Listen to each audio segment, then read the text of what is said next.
Barbecue roasts are a huge part of outdoor cooking culture in Australia and New Zealand. Australians were first introduced to the magic of the outdoor barbecue roast on the Weber kettle in the 1970s. And we believe there is still no better way to cook a leg of lamb, roast a beautiful Christmas turkey, or crackle an amazing pork roast than on your Weber barbecue. Your Weber Genesis 2 LX is capable of this and much more. You can cook delicate seafood, sear beautiful steaks, or bake some delicious breads and desserts.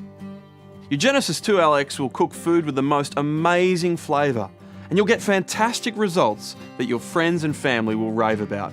Now, before you start cooking, there are a few important steps that you need to take. Firstly, like all Weber barbecues, it's important that you preheat your barbecue. We'll be using the indirect method for roasting our leg of lamb today. So you'll need to follow these simple steps to get your Genesis 2 LX ready to roast.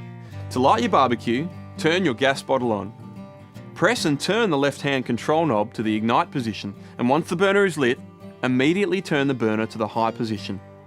Repeat to light the other main burners. Now, when preheating for roasting, set the outside burners to high plus and adjust the centre burners to medium.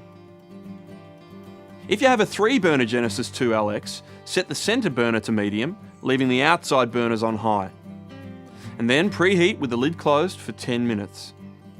Today we're cooking a roast leg of lamb. This one's around 2 kilos. An easy yet delicious way to prepare your lamb is with some garlic, rosemary, some lemon juice, and salt and pepper.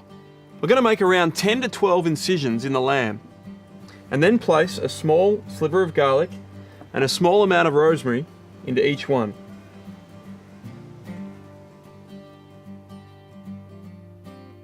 Then squeeze the lemon and smear the juice all over the outside, and generously season with salt and pepper.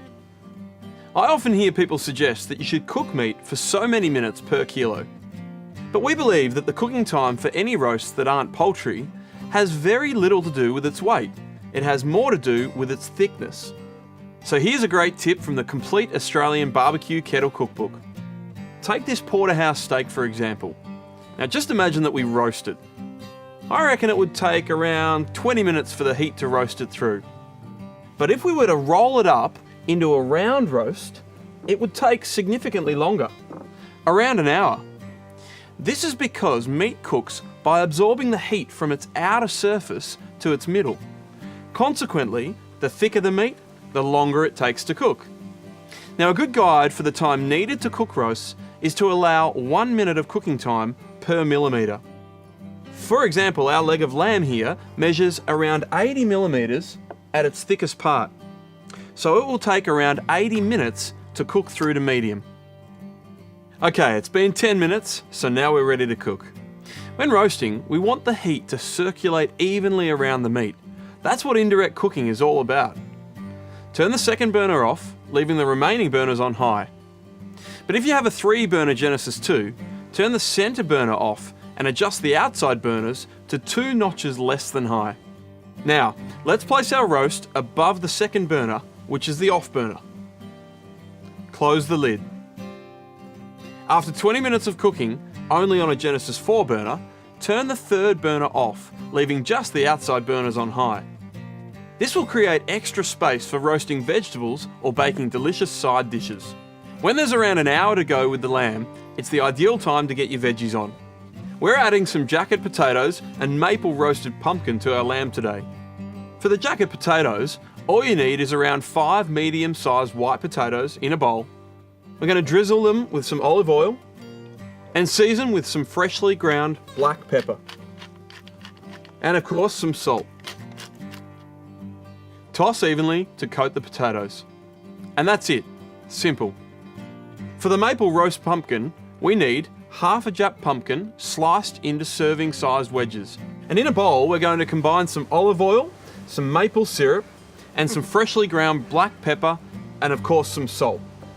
Now we're going to pour the mixture over the pumpkin pieces and coat them evenly.